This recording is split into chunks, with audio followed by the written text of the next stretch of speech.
Brothers and sisters of the Manhattan and Bronx Surface Transit Operating Authority, I am delighted. I'm delighted because you're getting a raise. It's a 2% raise, and it's effective July 1st, and it's overdue, and you have every right to be getting this raise, and I'm glad that management finally realized they have an obligation to give you a raise to offset the cost of living. There were a few problems with it. The first one is, well, it's 2%. And it's July 1st.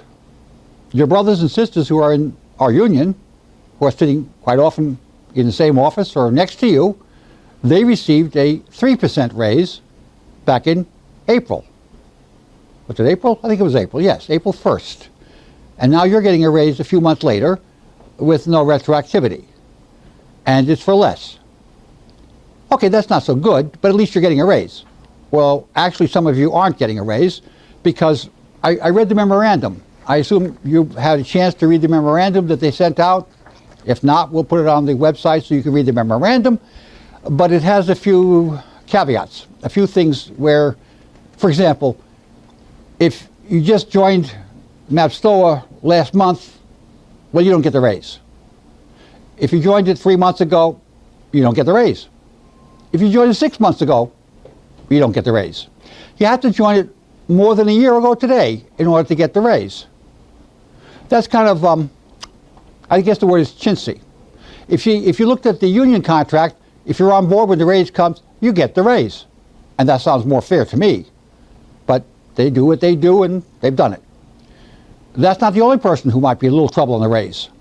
If you didn't fill out your financial disclosure form, now most of you don't have to fill out a financial disclosure form, but if you do, and you didn't fill it out, well, you don't get the raise.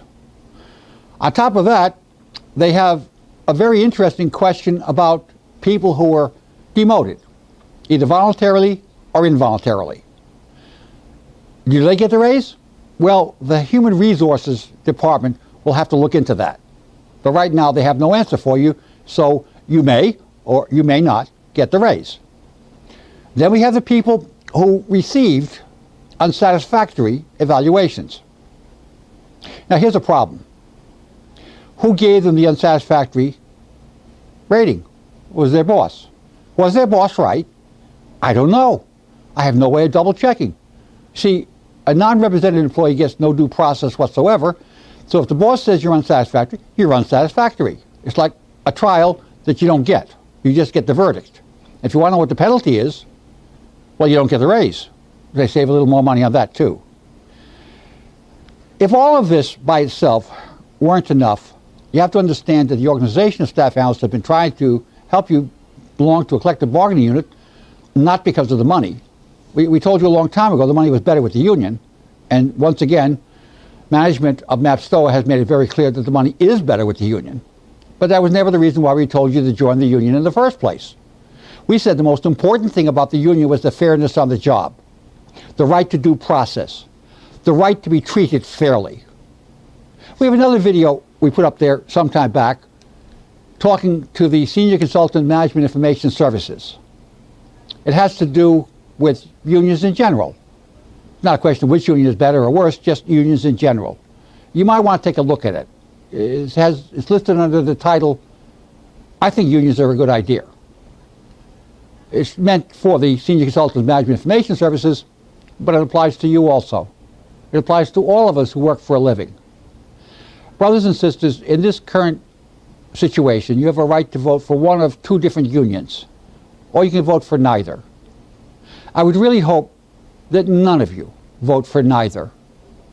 And I'm really kind of grateful to the Manhattan and Bronx Surface Transit Operating Authority's management for putting out this memo today, letting us know how clear it is that you should not vote for neither, you should vote for a union. I would hope that you vote for the Organization of Staff Analysts. We'd really like to have you as a part of us. Thanks.